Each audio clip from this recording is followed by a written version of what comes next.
पीछे ना हट जाऊं मैं, ऐसा दे सामर्थ प्रभु। अपनी जाती है तूने, यीशु मैं तेरा हूँ, पीछे ना हट जाऊं मैं, ऐसा दे सामर्थ प्रभु। मैं थक ना जाऊं प्रभु, इस जिंदगी में कभी, जब तक ये जान है प्रभु, संग तेरे रहना है। मैं थक ना जाऊं प्रभु, इस जिंदगी में कभी, जब तक ये जान है प्रभु, संग तेरे रहना है। उद्धार की घोषणा करने सामर्थ्य मुझको तू भर दे प्रभु।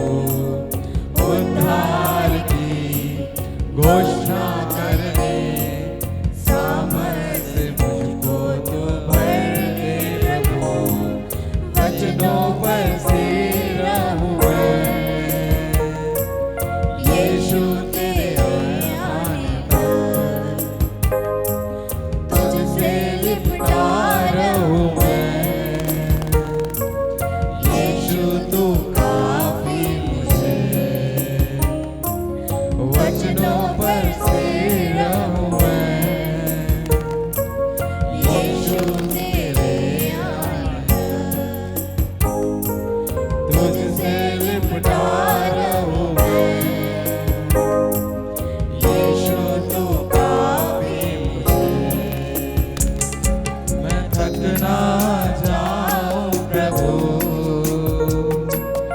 इस जिंदगी में कभी, जब तक ये जान है प्रभु, संग तेरे रहना है। मैं थक ना जाऊं प्रभु, इस जिंदगी में कभी, जब तक ये जान है प्रभु, संग तेरे रहना है। खुद को मैं देता हूँ, पूरे दिल से अर्पण करता हूँ। तुम्हारे हाथों में बर्तन समान मुझको बना दे तू मेरे प्रभु। खुद को मैं देता हूँ, पूरे दिल से अर्पण करता हूँ। तुम्हारे हाथ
आगे ही बढ़ना है, क्योंकि रहोबोत का खुदा हमारे साथ।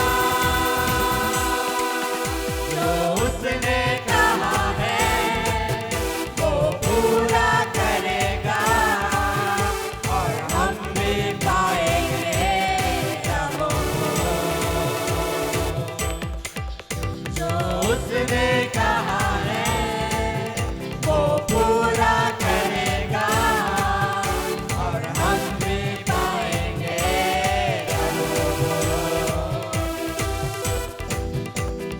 मत डर तेरी आशा फिर से नहीं टूटेगी, मत घबरा तू फिर से लज्जित ना होगी।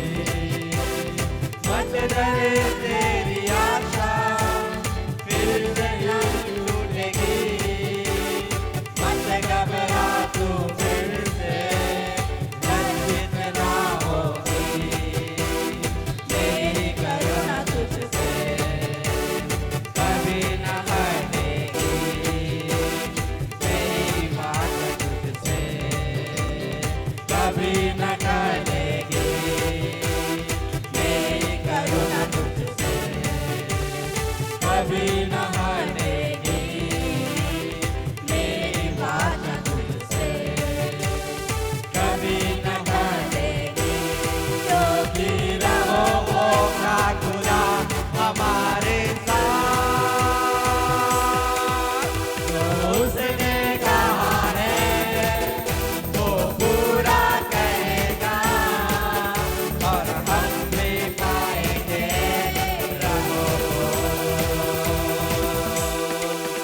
जो उसने कहा है वो पूरा करेगा, और हम भी पाएंगे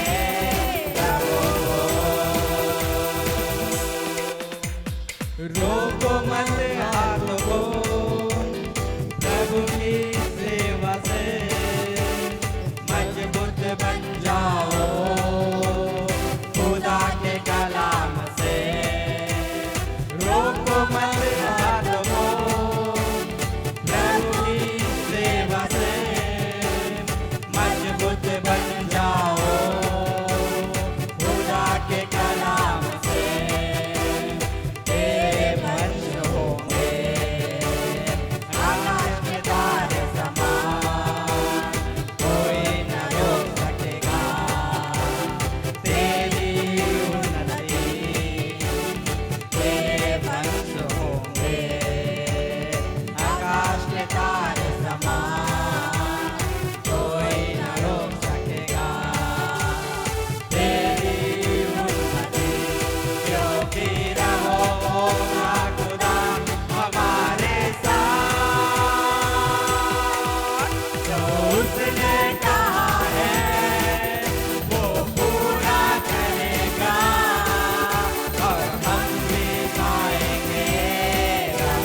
के संग, आत्मा के संग तेरी जय जयकार। दूतों के संग, दूतों के संग, दूतों के संग तेरी जय जयकार। हम लेके यीशु का नाम, हम लेके यीशु का नाम, हम लेके यीशु का नाम, हम लेके यीशु का नाम। हम गाएंगे तेरे लिए, हम जो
हालेलुया, धन्यवाद। बाइबल में से जो वचन पढ़ा है वो है 2 कुरिन्ती 9 अध्याय उसका 10 वचन। वहां पर लिखा गया है, हाँ, अतः जो बोने वाले को बीज और भोजन के लिए रोटी देता है वह तुम्हें बीज देगा और उससे फलवंत करेगा और तुम्हारे धर्म के फलों को बढ़ाएगा। Praise the Lord. मैं प्रभु को धन्यवाद करता हूं और इस वचन के लिए। अतः जो बोने वाले को बीज और भोजन के लिए रोटी देता है वह तुम्हें बीज देगा और उससे फलवंत करेगा और तुम्हारे धर्म के फलों को बढ़ाएगा। आज हम जो विषय पर मनन करने वाले हैं वो एक अलग ही विषय, सब्जेक्ट मैंने आपके सामने लाया हूं। परमेश्वर की किचन के बारे में है, गॉड्स किचन, परमेश्वर की रसोई, परमेश्वर के किचन के बारे में। हम सबके घर में अपना अपना किचन है, अपना रसोई होती है जहाँ पर हम खाना पकाते हैं, अपना स्वादिष्ट भोजन तैयार करते हैं परिवार के लिए, अपने बच्चों के लिए। सबके घर में अपना अपना रसोई होती है, किचन होता है। आज परमेश्वर का किचन के बारे में हम देखेंगे बाइबल हमें क्या सिखाती है। परमेश्वर का किचन प्रभु का आशीष का एक खजाना के समान मैं समझता हूं, जहां से प्रभु हमारे लिए आशीषों को देता है। केवल भोजन की बातें नहीं है, तरह तरह की बातें हैं, हम आगे को देखेंगे। तो परमेश्वर का किचन के बारे में आज हम देखना है। खासकर 2 बात हमको इसमें समझने का है। जो परमेश्वर देने वाली आशीषों का 2 रूप होता है, 2 प्रकार का रूप बाइबल में लिखा गया है। बोने वाले को परमेश्वर क्या देता है? बीज देता है। और खाने वाले के लिए परमेश्वर क्या देता है? भोजन के लिए रोटी देता है। 2 चीज परमेश्वर का किचन में हमेशा रहता है। एक बीज है, दूसरा भोजन की रोटी है, भोजन वस्तुएं हैं। एक बीज है, दूसरा फल है। अगर समझने के लिए, इजी के लिए, एक बीज है, दूसरा फल है। एक तैयार नहीं हुआ है, दूसरा पूरा पूरा तैयार हो चुका है। एक पूरा फुली प्रिपेयर्ड है, परमेश्वर ने पूरी तौर पर पकाकर हमें देता है। दूसरा हमको क्या करना पड़ेगा? उसको बोना पड़ता है, उसको बढ़ाना पड़ता है, उसको पकाना पड़ता है। परमेश्वर का किचन 2 प्रकार की चीजों से भरा रहता है। एक भोजन की रोटी जो परमेश्वर पूर्ण तौर पर पका के हमें देता है, दूसरा बीज के रूप में जो प्रभु हमारा हाथों में देता है, जिसे हमको पकाना पड़ता है। तो 2 चीज आपको समझ में आया। परमेश्वर के किचन में क्या क्या होता है? बीज होता है और रोटी होता है, यानी पका वाला भोजन जो तैयार परमेश्वर करके रखता है। तो ये दोनों हमको देखेंगे, हम देखेंगे ये दोनों के बारे में। लेकिन पहले हम देखें कि परमेश्वर कैसे एक फुली प्रिपेयर्ड, पूरी तौर पर तैयार करके हमें आशीषों को देता है। हमारा जीवन में परमेश्वर कभी कभी ऐसे आशीषों को देता है जो परमेश्वर स्वयं पकाकर हमें देता है। हमें कुक करना नहीं पड़ता है, हमें बनाना नहीं पड़ता है। कई सारे आशीष है हमारा जीवन में जो परमेश्वर पका के हमें देता है, तैयार करके देता है। परमेश्वर स्वयं उसको तैयार कर लेता है, परमेश्वर उसको पकाते हैं और परमेश्वर हमें बिठाते हैं। जैसे एक और वचन आप जोड़े, भजन संहिता 23 का 5 में परमेश्वर का भक्त कहता है, तूने मेरे लिए मेरे शत्रुओं के, तू मेरे सताने वालों के सामने मेरे लिए मेज बिछाता है। तूने मेरे सिर पर तेल मला है, मेरा कटोरा तू मेरे सताने वालों के सामने मेरे लिए मेज बिछाता है। यहां पर मेज कौन बिछा रहे हैं? परमेश्वर बिछा रहा। तो वहां का खाना परमेश्वर हमारे लिए तैयार करता है, वहां पर परमेश्वर हमारे लिए तैयार करके आशीषों को देता है। प्रभु के कुछ आशीष हमारा जीवन में पूरे रूप से पके हुए, फुली प्रिपेयर्ड के रूप में हमारा हाथों पर आते हैं। जैसे भोजन के लिए रोटी तैयार हो चुका है, परमेश्वर वो रोटी हमारे हाथों में दे देते हैं और हमको कहते हैं, बेटा तू खा लेना, बस तू इसको रिसीव बस करो, इतना बस हमको करने का है। कई प्रभु का आशीषें हैं जो हमको पाने के साथ ही साथ उसके लिए वर्कआउट भी करना पड़ता है, उसके लिए कोशिश और मेहनत और प्रयास करना पड़ता है। तो ये दोनों को डिफरेंशिएट करके मैं आज आपको बताता हूं। पहला है, परमेश्वर पूरे तौर पर जो हमारे लिए पका के देते हैं, ऐसा कुछ आशीषें बाइबल में हमको देखने को मिलता है। भोजन वस्तुओं से मैं शुरू करता हूं क्योंकि हम परमेश्वर के किचन के बारे में आज हम देखने वाले हैं। पहला राजा 19 अध्याय और उसका 6वां वचन में, पहला राजा 19 का 6 में हम पढ़ते हैं, एलिया जब भूख से वो तड़प रहा था या कमजोर अपने आप को समझ रहा था, उनको परमेश्वर ने स्वर्ग का भोजन प्रभु ने खिलाया है ना। उस वचन पढ़े, उसने दृष्टि करके क्या देखा कि मेरे सिरहाने पत्थरों पर पकी हुई एक रोटी और एक सुराही पानी धरा है। पकी हुई रोटी, क्या लिखा है? पकी हुई एक रोटी। वहां पर आपको क्या नहीं करना पड़ेगा? इस रोटी को पकाना नहीं पड़ेगा। हालेलुया। ये ब्लेसिंग परमेश्वर पका के देता है। ये पकी हुई रोटी है। ये क्या करना है आपको? इसको ग्रहण करना है। प्रभु के आशीषों का फर्क देखना, एक पकी हुई फॉर्म में है, एक फल स्वरूप है, एक फुली प्रिपेयर्ड है। मेज प्रभु बिछा रहे हैं, खाना परमेश्वर तैयार कर रहा है, आपको उसको रिसीव करना बस है, आपको उसको ग्रहण करना बस है। उसको आपको क्या करना है? रिसीव करना है, अपनाना है, खाना है, उसको प्राप्त करना है। एलिया के लिए परमेश्वर ने स्वर्गदूत के द्वारा वहां पर पकी हुई रोटी और पानी परमेश्वर ने तैयार करके दिया। पकी हुई फॉर्म में परमेश्वर देता है, जो पूरा तैयार है। जब परमेश्वर को लगा कि एलिया कमजोर है, ये नहीं चल पा रहे हैं, ये आगे बढ़ नहीं पा रहे हैं, तो परमेश्वर ने ये नहीं कहा कि बेटा तू कहीं से कुछ आटा का इंतजाम करो और आग लगाकर तुम उसको पकाओ। प्रभु ने ये नहीं कहा। परमेश्वर आपकी परिस्थिति को जानता है और जानता है कि किस प्रकार की आशीष आपके हाथों पर देना है। जब एलिया का जीवन में ऐसी परिस्थिति थी, तो परमेश्वर ने पूरा तैयारी के साथ एक पकी हुई रोटी को परमेश्वर उनके सामने दे देता है। ये कहां पर तैयार हुआ है रोटी? बताओ, ये रोटी कहां पका गया है? ये रोटी कहां पका गया है? मैं कहता हूं परमेश्वर के किचन में, मैं कहता हूं परमेश्वर की रसोई में। परमेश्वर का एक रसोई है, परमेश्वर का एक किचन है, जहां पर परमेश्वर हमारे लिए आशीषों को तैयार कर रहा है। वहां से परमेश्वर की आशीषों को पूरा गरम, हम कहते हैं ना, अरे ताजा है, गरम है, हम इसको खा लेते हैं। भोजन वस्तुएं गरम खाने में मजा आता है, ठंडा होने के बाद फिर मजा बासी टाइप का लगता है। परमेश्वर का आशीष ताजा है। परमेश्वर आपको जो आशीष दे रहा है, इसमें दो पहलू है। इसका पहला मैंने बताया, प्रभु जो पूरा तैयारी करके पकी हुई रोटी हमारा हाथों में देता है। जल्दी कुछ बातों को हम देखेंगे। यूहन्ना रचित सुसमाचार 21 अध्याय और उसका 9 वचन अगर आप पढ़ोगे, यीशु मसीह ने चेले लोगों के लिए ब्रेकफास्ट तैयार किया।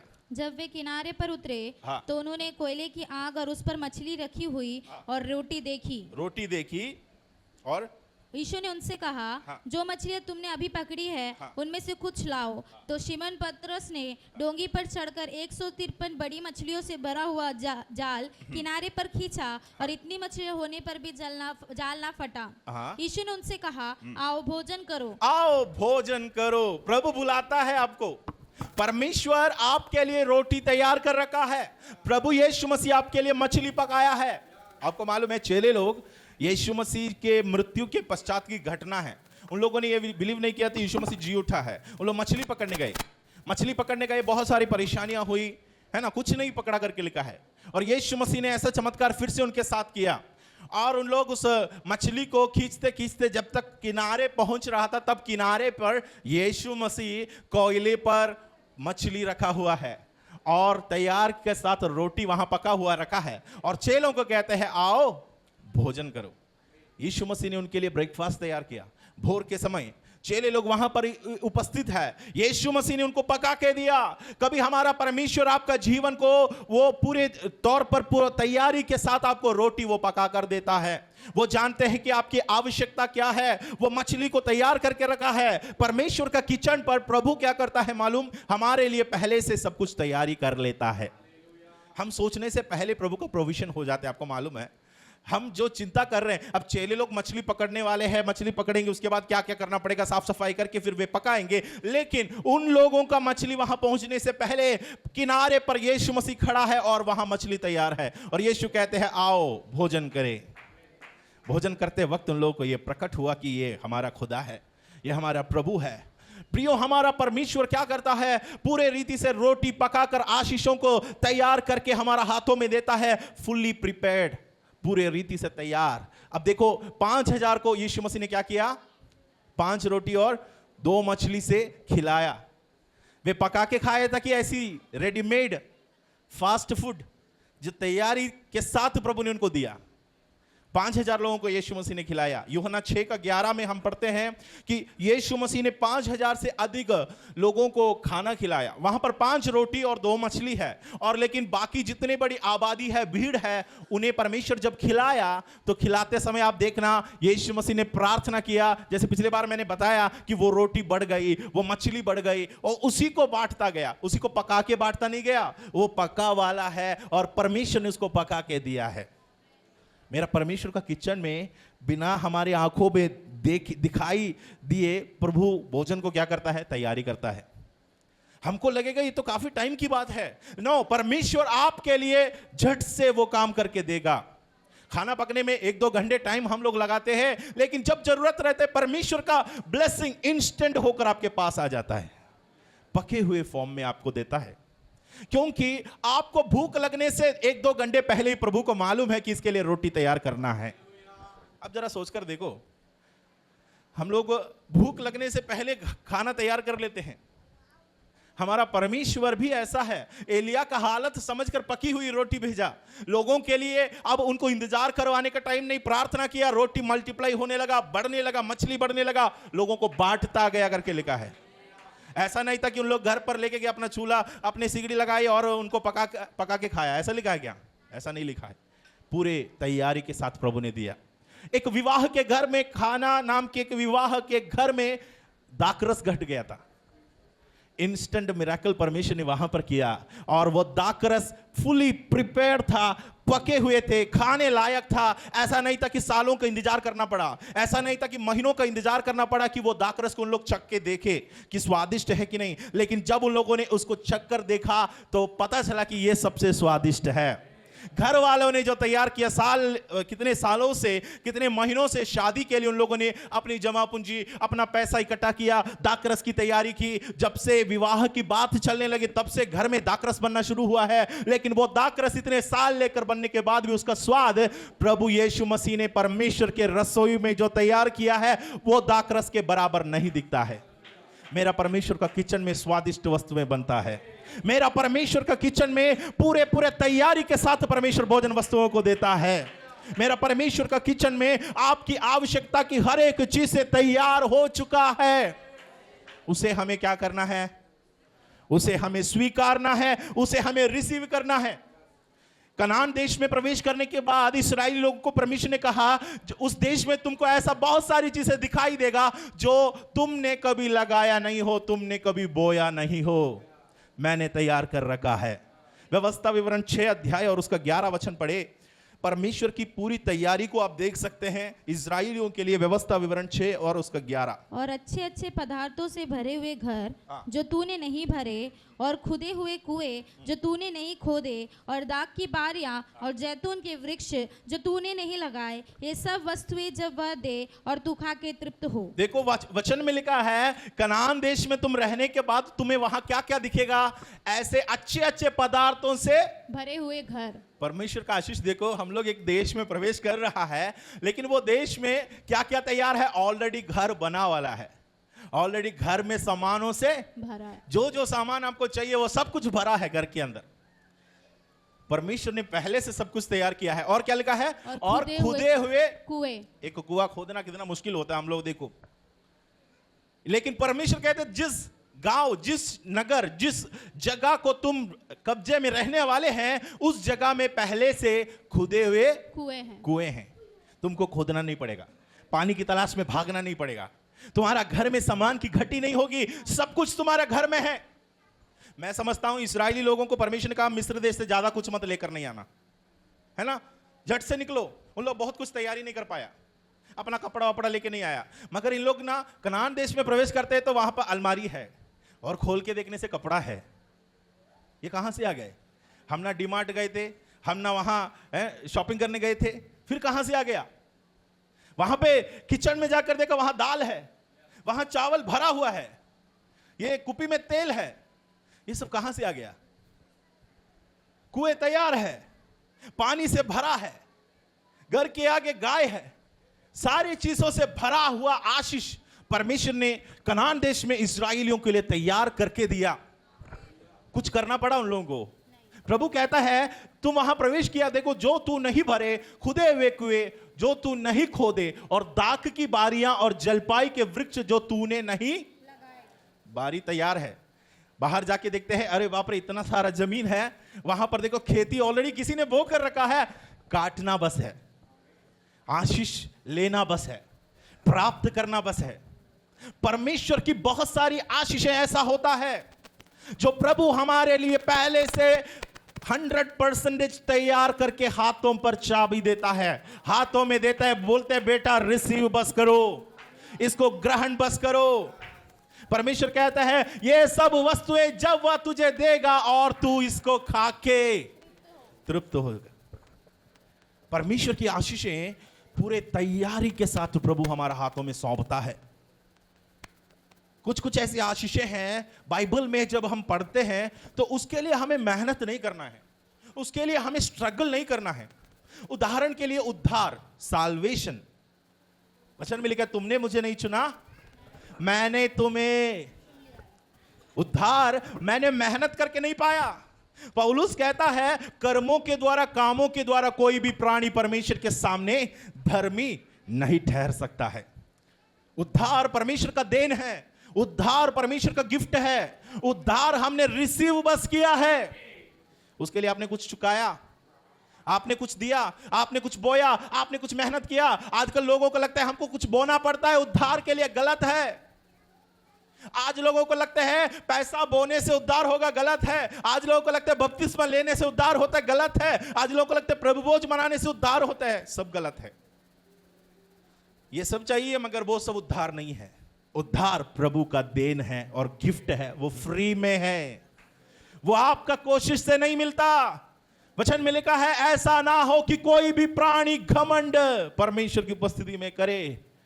कोई भी प्राणी घमंड नहीं कर सकता है उद्धार के विषय में कि मैंने उसको अटाइन किया, मैंने उसको एफर्ट लगाकर पाया। बिल्कुल नहीं कर सकता, क्योंकि यह परमेश्वर का देन है, हमें रिसीव बस करना है। उद्धार परमेश्वर का देन है। पवित्र आत्मा आपको रिसीव बस करना है। क्या करना है? प्रॉब्लम यहां पर है, हमको लगता है कि मैं अच्छा चाल चलूंगा तभी मुझे पवित्र आत्मा मिलेगा। कई लोग को लगता है कि मैं बुराई छोड़कर जीवन को सुधार कर पवित्र दिखाऊंगा तब पवित्र आत्मा मुझ पर। गलत, तुम्हारा विचार गलत है। रिसीव, यीशु मसीह ने चेलों को बोला, उन पर फूका और कहा रिसीव द स्पिरिट, पवित्र आत्मा को पालो। उस समय में जो उनको यीशु मसीह को इनकारने वाला पतरस वहां पर उपस्थित है।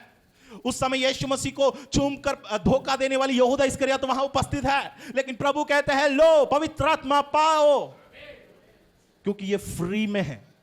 रिसीव करना जो चाहते हैं उनको पवित्र आत्मा का भी दान मिलता है।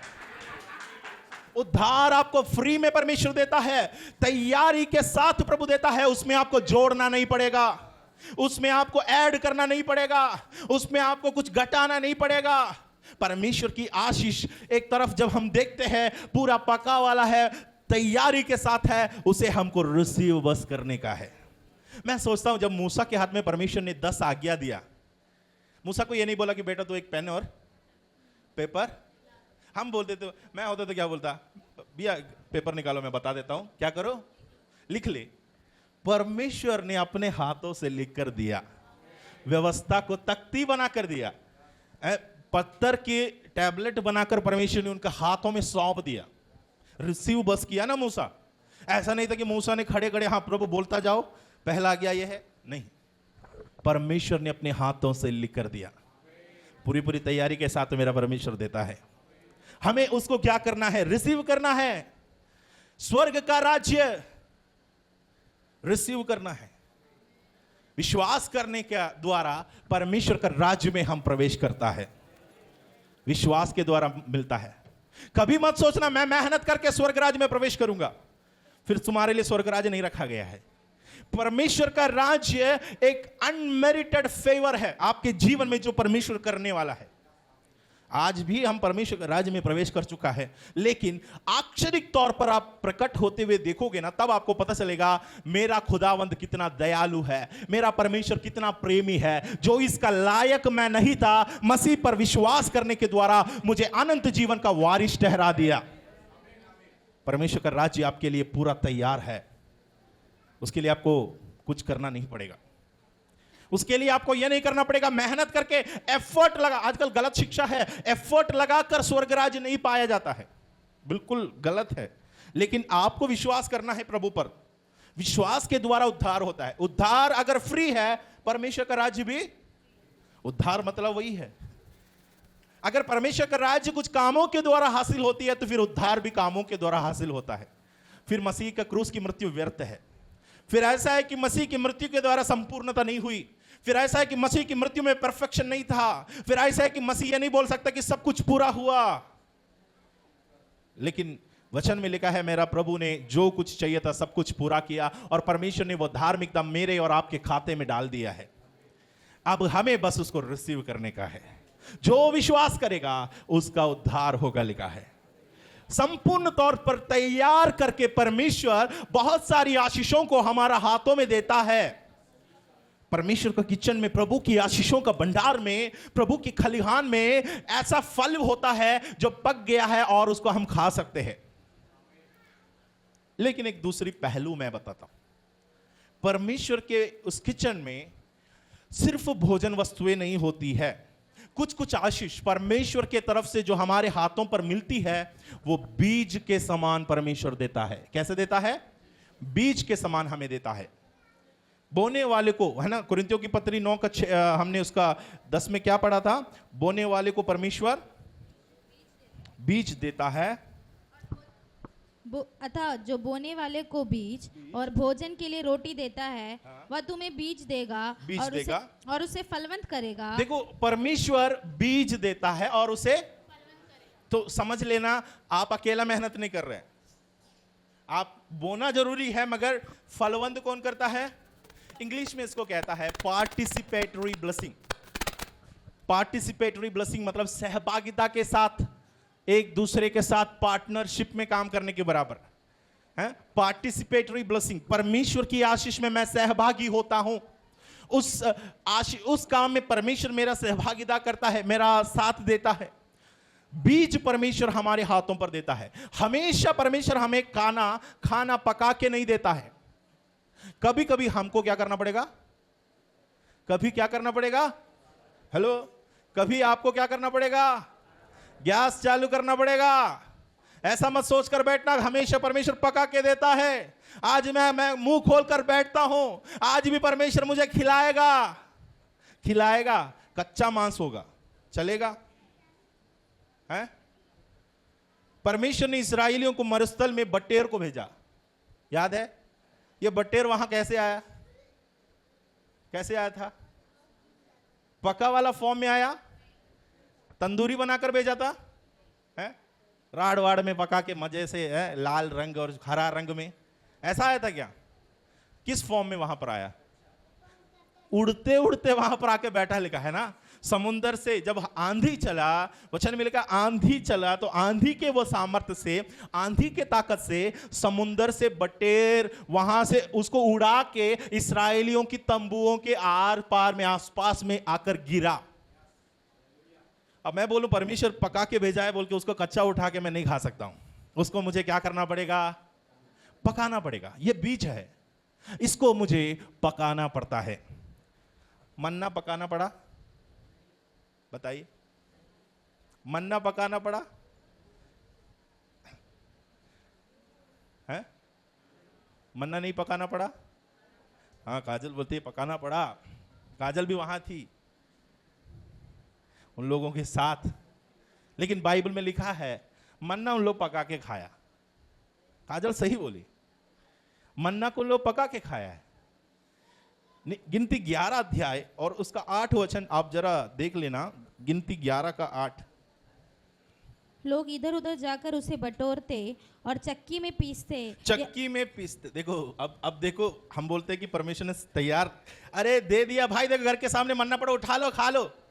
ये नहीं था। ये पढ़ने में आसान रहता है, बोलने में, प्रचार करने में इजी है। प्रभु ने सब तैयार करके दे दिया। भाई देखो, सुबह बिना ब्रश किए आके देखा रोटी पड़ा है, डोसा के समान, चपाती के समान वहां पड़ा है ना, ये उठा के खा लो। ये नहीं था प्रोसेस वहां पे।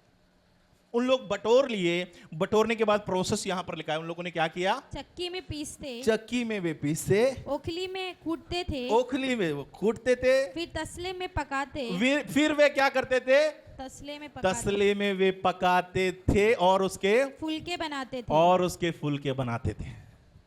मतलब पका के खाया है, बाइबल में ऐसा लिखा है। हो सकता है बिना पकाए भी आप खा सकते होंगे, शायद वो एडिबल फॉर्म में भी हो सकता है, लेकिन इजराइली लोग उसको पका के खाया। बटेर तो बोलने की जरूरत नहीं, जिंदा वहां पर आया है। तो कुछ चीजों को परमेश्वर क्या करता है, बीज के समान आपके सामने लाकर छोड़ देता है और कहता है यह काम तुझे करना होगा, यह काम आपको करना है। कनान देश में प्रवेश करने की बाद की बात मैंने आपको बताया है कि नहीं, वहां पर सब कुछ तैयार है, लेकिन यह कनान देश में प्रवेश कैसे करेंगे? अरे भाई, वहां पर सब कुछ तैयार है, वहां सब कुछ परमेश्वर ने भरपूर रखा है, वहां कुछ नहीं करना, लेकिन उसमें प्रवेश कैसे करेंगे? उसके लिए लड़ाई किसको लड़ना होगा?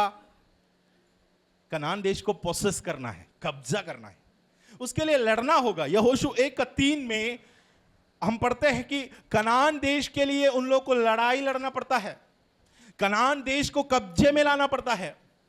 कनान देश एक बीज के समान उनके सामने था, उसमें प्रवेश करने के लिए उनको क्या करना है? 1:3 जरा पढ़ेंगे। उस वचन के अनुसार हाँ। जो मैंने मूसा से कहा, अर्थात जिस जिस स्थान पर तुम पाँव धरोगे वह सब मैं तुम्हें देता हूँ। देखो, जिस जिस जगह में तुम पाँव पाव धरोगे। धरोगे, इजराइलियों को, कनानियों को भगाना पड़ा वहां से, है कि नहीं? इजराइलियों को लड़ लड़कर वहां पर प्रवेश करना पड़ा। ऐसा नहीं था कि फ्री में प्रभु ने सबको भगा दिया। आपको याद है ना, कनान देश में भेद लेने गए थे, भेद लेने गए थे और रिपोर्ट लाकर बोला कि वहां के लोगों से लड़ने लायक नहीं है, वहां के लोग बहुत दानव के जैसे लोग हैं, बहुत बड़े आकार के हैं। कालेब और यहोशू बस्ता कहने लगा वो देश परमेश्वर ने हमारे हाथों में सौंप दिया है। कुछ चीजों को हमको लड़ना पड़ता है, कुछ चीजों के लिए हमें क्या करना पड़ता है? प्रिपरेशन खुद करना पड़ता है, तैयारी अपने आप करना पड़ता है। प्रभु के किचन में आपके लिए तैयार के साथ फल भी रखा गया है, लेकिन बीज भी है। जब बीज परमेश्वर आपके हाथ में देगा, याद रखो इस बीज को मुझे बोना है, इस बीज को मुझे बढ़ाना है, इस बीज को मुझे फलवंत बनाना है। वो काम आपका है और मेरा है। कनान देश में वे प्रवेश किया करके लिखा है। प्रभु कभी कभी हमारा जीवन में पवित्र आत्मा हमने फ्री में पाया है कि नहीं? पवित्र आत्मा हमें कैसे मिलता है? कुछ मेहनत करने से नहीं मिलता। मैं पहले बोला रिसीव बस करना है, लेकिन याद रखना आत्मिक वरदान ऐसा नहीं होता है। आत्मिक वरदान ऐसा नहीं होता है। आत्मिक वरदान एक बीज के समान प्रभु देगा, इसको स्टिरअप करना पड़ता है। स्टिरअप, उसको जलाना है, उसको और हमको प्रज्वलित करना है, उसको और हमको बढ़ाना होता है। 2 तिमोथी 1 अध्याय और उसका 6वां वचन पढ़ेंगे तो पता चल जाएगा। 2 तिमोथी और उसका 1 अध्याय और उसका 6वां वचन। इसी कारण मैं तुम्हें सिद्धि दिलाता हूँ कि तू परमेश्वर के उस वरदान को जो मेरे हाथ रखने के द्वारा तुझे मिला है प्रज्वलित कर दे। परमेश्वर के वरदान को तुझे क्या करना होगा? इसमें लिखा है चमका दे। चमकाना मतलब उसको रोशन करना, प्रज्वलित करना। कितना अच्छा शब्द लिखा गया है, स्टिरअप, उसको बढ़ाना। एक छोटी सी आग हम उसको फूक फूक के, नहीं तो उसमें और मिट्टी तेल डाल डाल के उसको बढ़ाते हैं, है कि नहीं? कई लोगों को ये प्रोसेस नहीं मालूम है, कई लोगों को मालूम नहीं कि पवित्र आत्मा का वरदान मुझे क्यों नहीं मिलता। बोलते हैं अरे भाई, आपको यह समझ नहीं आ रहा है कि आपके अंदर अन्य भाषा का वरदान आया होगा, लेकिन आप बोलना नहीं चाह रहे हो। शायद 1-2 शब्द आया होंगे। मैं बहुत सारे लोगों का गवाही सुना हूं, 1-2 शब्द आपका भाषा बदलता रहेगा, आपका भाषा बदलता रहेगा। मैं बीच में बराका मिनिस्ट्री में गया, प्रार्थना करने गया। वहां जाके प्रार्थना करने से आपका भाषा ही बदल जाता है। मतलब माहौल ऐसा है कि वहां अन्य अन्य भाषा में हमेशा प्रार्थना करते रहते हैं। वहां प्रार्थना करते करते करते आपका भाषा बदल जाएगा कि परमेश्वर आपके द्वारा बात करना चालू कर देता है। परमेश्वर आपकी भाषाओं को बढ़ाने की कोशिश करते हैं। कभी बोलते हैं कि मेरे को 1-2 शब्द ही मिला है, 1-2 शब्द लेकर सालों भर नहीं बैठना, वो शब्द को परमेश्वर एक भाषा में बदल देगा। कई लोगों को भविष्यवाणी का वरदान है उनके अंदर, मैं देखा हूं।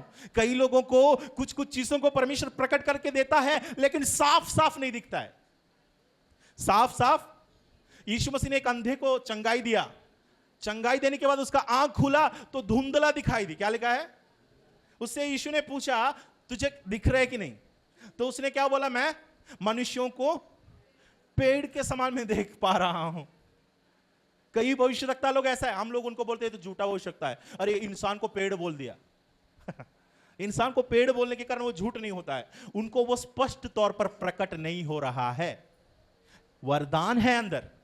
कई लोग होते हैं ना, ठोकनी में सेब रखा है, ऑरेंज रखा है, नहीं पता है, साफ नहीं हो रहा है, समझ नहीं आ रहा है, स्पष्ट नहीं हो रहा है। अगर आपके जीवन में ऐसा हल्का फुल्का भी लग रहे हैं कुछ वरदान मेरे अंदर है, मैं प्रार्थना कर रहा हूं, कहीं ना कहीं उन लोग बोल रहे हैं मुझे अच्छा लग रहा है, आप प्रार्थना करने के बाद हीलिंग का प्रोसेस आपके अंदर है, चंगाई का वरदान छुपा हुआ है, उसको प्रज्वलित करना किसका जिम्मेदारी है?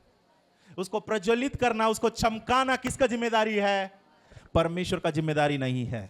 याद रखो, पवित्र आत्मा फ्री में दिया, वरदानों को चमकाना यहां लिखा है। इसी कारण मैं तुझे, पौलुस तीमुथियुस को कहता है, मैं तुझे सुधि दिलाता हूं कि तू परमेश्वर के उस वरदानों को जो मेरे हाथ रखने के द्वारा, पौलुस ने हाथ रखकर प्रार्थना किया तो तीमुथियुस के अंदर परमेश्वर का वरदान आया।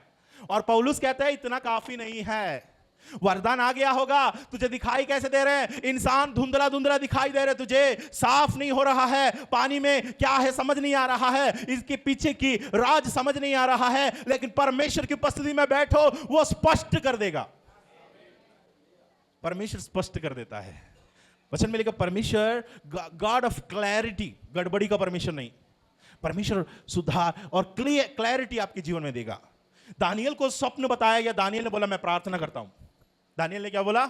मैं प्रार्थना करके आता हूं, यह स्वप्न मैंने सुना, लेकिन मैं प्रार्थना करता हूं ताकि परमेश्वर स्पष्ट तौर पर बात करे, स्पष्ट तौर पर वो बात करेंगे। तो वरदान आपको जो मिलता है उसको हमको चमकाना पड़ता है, पॉलिश करना पड़ता है, उसको साफ करना पड़ता है।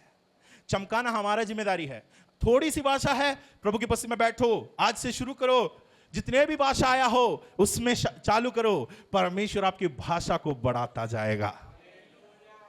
शुरुआत के समय में चेले लोगों को यह सब चमत्कार नहीं मालूम है कि कैसा होता है।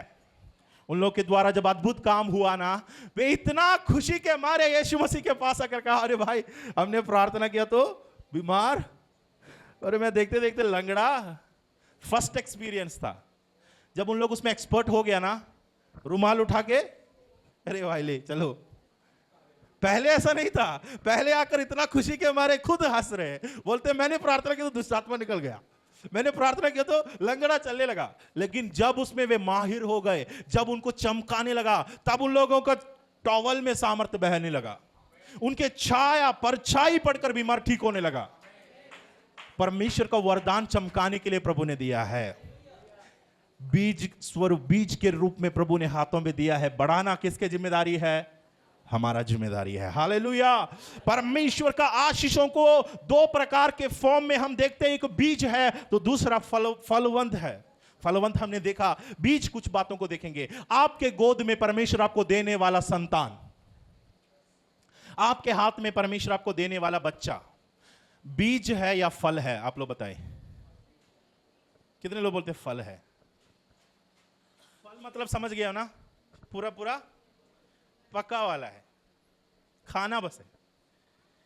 आपके हाथ में परमेश्वर ने दिया हुआ संतान बीज या फल, फुल्ली प्रिपेयर्ड या पार्टिसिपेटरी ब्लेसिंग?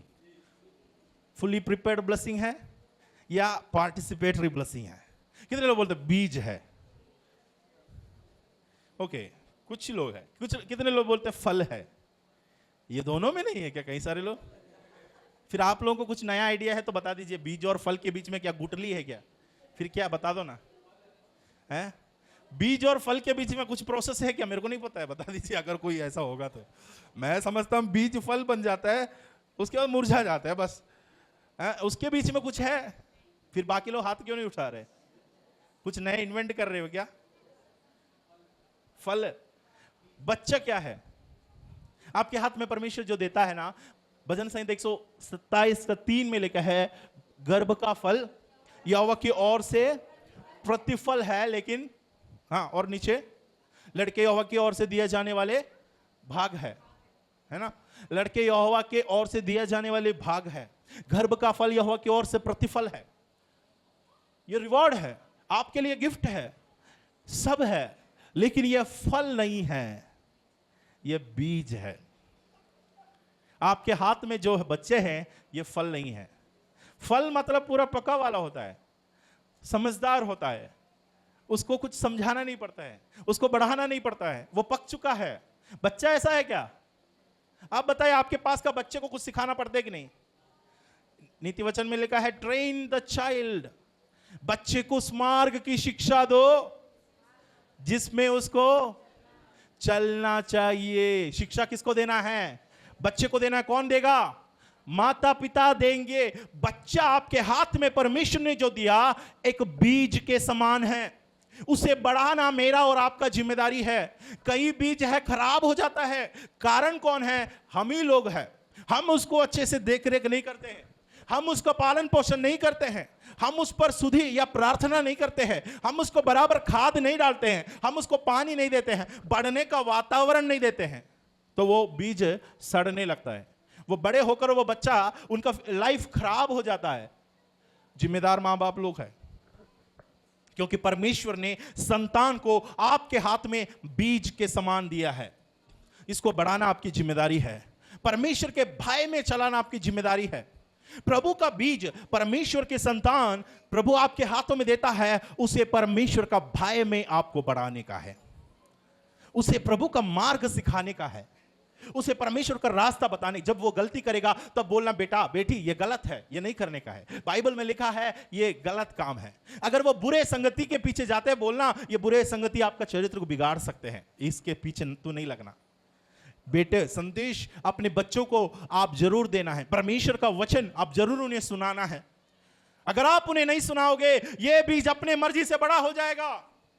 जहां उनको छाव लगा, जहां उनको धूप लगी, वहीं की ओर ये पेड़, ये वृक्ष बढ़ने लगेगा। आपके घर में जो बढ़ने वाला एक वृक्ष कौन सी दिशा में जाना है, आप उसको नियंत्रण कर सकते हैं। आपके घर का एक बीज, एक वृक्ष जब वो बड़ा होते जाता है, उसको उस तरफ मैं टिकाऊं या इस तरफ टिकाऊं, यह मैं बचपन से सोच सकता हूं, कर सकता हूं।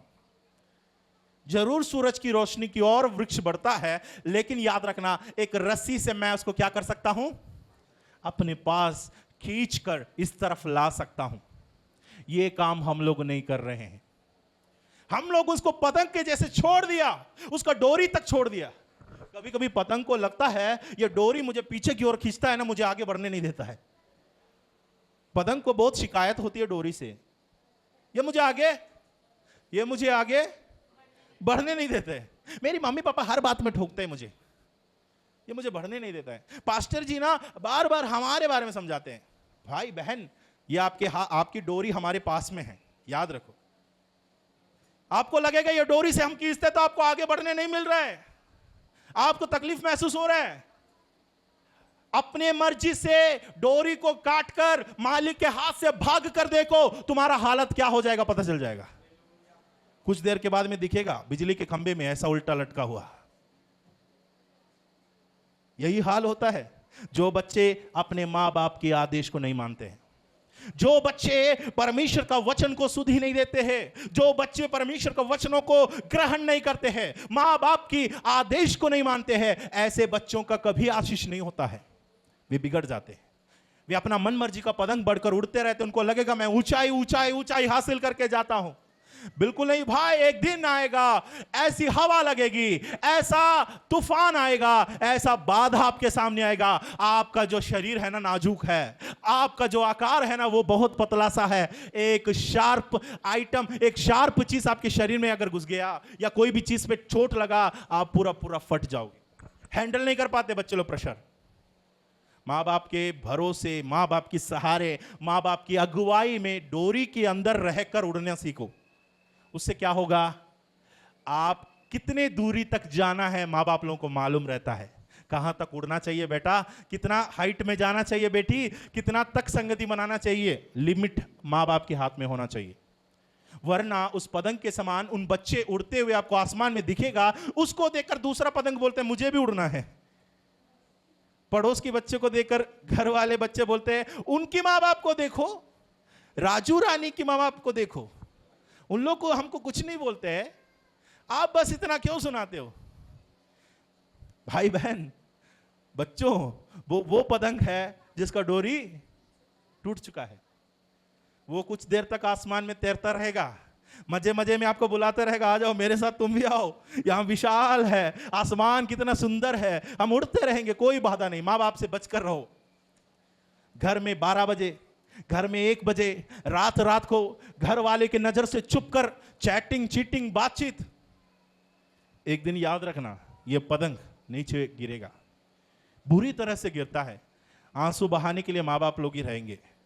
यह देखकर परेशानियों को, समस्याओं को देखकर आंसू बहाने वाला सिर्फ अपने माँ बाप होता है, साथ में उड़ने वाला कोई नहीं दिखेगा। हमेशा याद रखो, आपके संतान फुल्ली ग्रोन अप नहीं है, पूरा कुक करके परमेश्वर ने नहीं भेजा। बीज है, इस बीज को पकाना किसकी जिम्मेदारी है? मेरा और आपका जिम्मेदारी है। परमेश्वर की बहुत सारी आशीषें हैं जिसे हम लोग अपने जीवन में उसको पकाना है, उसको तैयार करना है। प्रभु का आशीष 2 प्रकार का हमने सीखा, एक बीज के रूप में है, दूसरा फल के रूप में है। खाने वालों को वो भोजन देगा, बोने वालों को वो क्या देगा? बीज इंतजार करना पड़ता है। एक स्कूल में टीचर ने 2 बच्चों को सामने बुलाया, एक के हाथ में एक ठोकनी भरकर आम पका वाला दे दिया, दूसरे के हाथ में एक ठोकनी भरकर बीज दे दिया। ये बच्चा को अजीब लगा, भाई देखो इसको तो पूरा पका वाला आम मिल गया। वो खड़े खड़े उसके सामने पूरा खाता गया और इसको इतना चिढ़ाता गया। कितना देर तक रहेगा? कितना देर तक रहेगा ये फल? ये कुछ ही देर के लिए रहता है, उसके बाद फेंकना पड़ता है। यहां पर बीज है, भले ही इंस्टेंट फूड नहीं, फास्ट फूड नहीं, उसको अभी तुरंत खाने नहीं बनेगा, लेकिन इसको जाकर वचन में लिखा है, भजन संगीत 126 का 5 में, आंसू बोते, आंसू मतलब बहाते बहाते बीज बोता है। आंसू बहा बहा कर क्या करता है? एक टाइम ऑफ पेशेंस, आपको एक सहनशीलता दिखाना पड़ेगा। यह मत सोचना कि मेरा बच्चा आज ही फल दिखाएगा, बिल्कुल नहीं। वो बीज है, बढ़ने दो। प्रभु ने तक हमारे लिए इतना समय दे दिया। एक वृक्ष के पास 3 साल जाकर देखा क्या यह फल लाया है कि नहीं। बच्चे को आप बच्चे के लिए प्रार्थना कर रहे हैं, फल नहीं दिखता है, एक ही साल में उसको काटने मत जाना भाई, उसको अवसर दो, वो फल लाएगा एक दिन।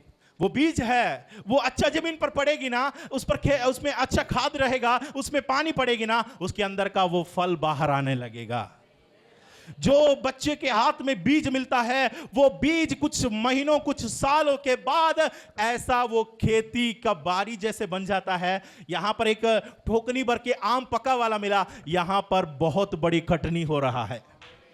समझ लो, आज के बीज आपको आंसू बहा बहा कर बोना पड़ रहे हो, तो भी जय जयकार के साथ लावने का एक दिन आने वाला है, जिस दिन परमेश्वर आपके जीवन में बहुत सारा आशीषों को देगा। जिस दिन आपको पता चल जाएगा, मेरा खुदावंद जो बीज मेरे हाथ में दिया, इसको मैंने बढ़ाया है। परमेश्वर ने कुछ लोगों के हाथ में सिक्के देकर कहा, मेरे आते तक इसके साथ व्यापार करते रहना। प्रभु लौट कर आया, जिसके पास में 5 था वो 10 बढ़ा दिया, जिसके पास 10 था वो 20 कर दिया, लेकिन जिसके हाथ में 2 दिया था वो जाकर छुपा कर रखा, वो उसको नहीं बढ़ाया। वो नहीं समझा कि ये बीज है। उनको लगा कि परमेश्वर को मैं क्यों बढ़ाऊं, मैं क्यों परमेश्वर के लिए यह काम करूं। प्रियो, परमेश्वर ने आपके हाथ में जो दिया है वो बढ़ाने के लिए दिया है, या वो पका वाला आशीष है, ये समझकर प्रभु को धन्यवाद देना है। कई बार हमारा जीवन में ऐसा होता है, आप प्रार्थना कर रहे होंगे, प्रभु मुझे घर क्यों नहीं मिलता है। घर बीज के समान आपके हाथ में आ गया है, ये बढ़ रहा है, साल आएगा तो आप उसकी कटनी काटोगे। आप बोल रहे प्रभु मुझे संतान क्यों नहीं मिल रहा है, बीज के समान आपके गर्भ में परमेश्वर तैयार कर रहा है। विश्वास करने वालों के लिए परमेश्वर यह अद्भुत काम करता है।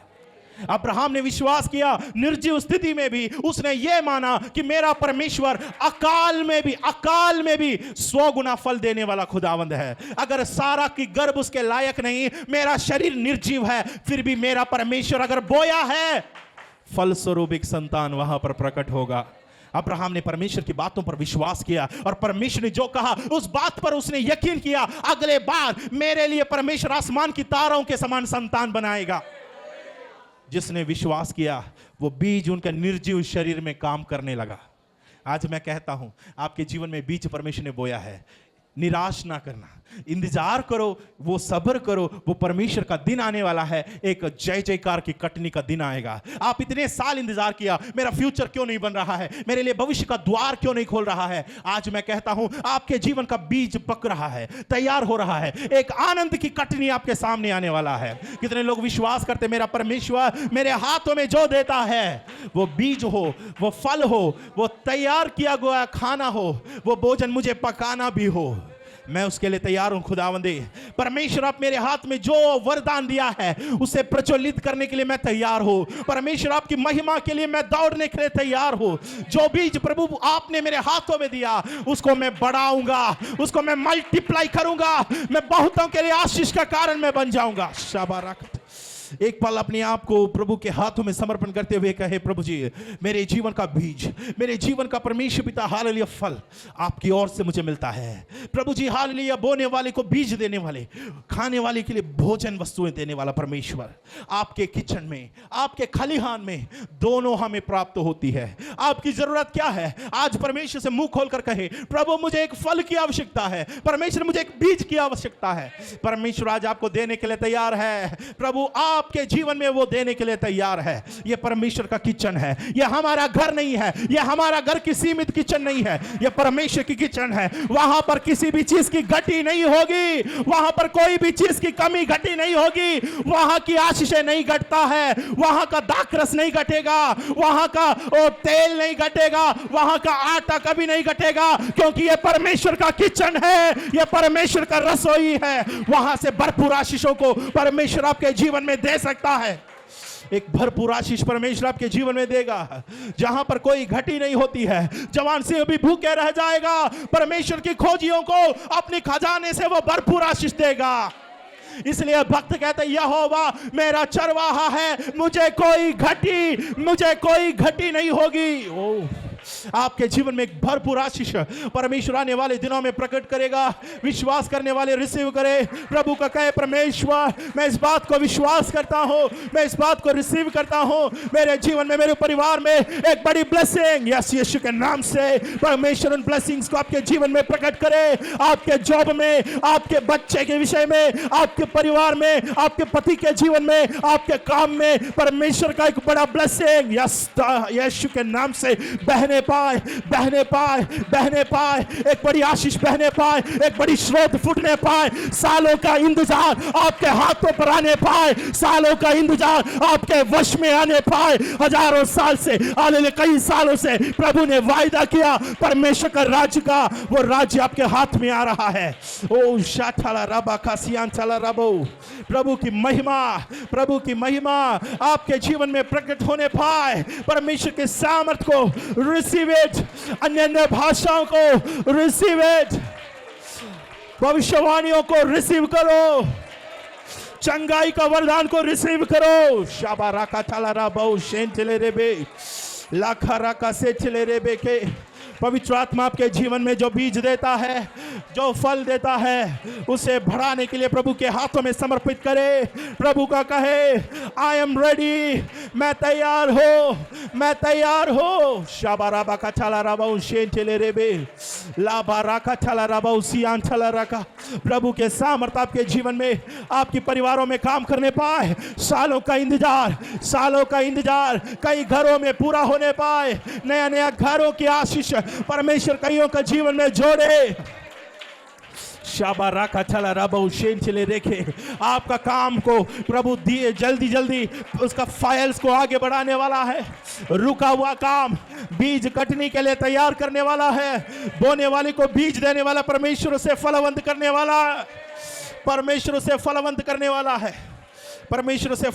वाला है। शाबा राबा का चला रबो, प्रभु बढ़ाने वाला है। हालेलुया। उस खुदा को कहे, प्रभु आपने दिया गया आशीष के लिए धन्यवाद, आपने जो मेरे लिए तैयार कर रहे भलाइयों के लिए धन्यवाद। पहले प्रभु जी मैंने इंतजार किया, मैं 2-3 साल का इंतजार किया तो अभी मेरे सामने मैं नहीं देखा, लेकिन प्रभु कहता बेटा तेरा बीज कटने के लिए तैयार हो गया है, तेरा बीज कटने के लिए तैयार हो गया है, तेरा बीज कटने के लिए तैयार हो गया है। तेरा आंसुओं का दिन खत्म हो रहा है। जय जयकार के साथ लवने का दिन आने वाला है। आंसुओं का दिन खत्म हो गया है। जय जयकार के साथ लवने का दिन आने वाला है। ओ शाला राका चला रबो शेंटले रेबे, पवित्र आत्मा की महिमा होने पाए। प्रभु अपने सामर्थ के द्वारा अद्भुत काम हमारा जीवन में करने पाए। कईयों का जीवन में एक बड़ी ब्रेक थ्रू, भविष्य के लिए द्वार, उनके बच्चों की पढ़ाई के लिए द्वार ओ खुल जाए यीशु के नाम से, खुल जाए यीशु के नाम से, ओ खुल जाए यीशु के नाम से।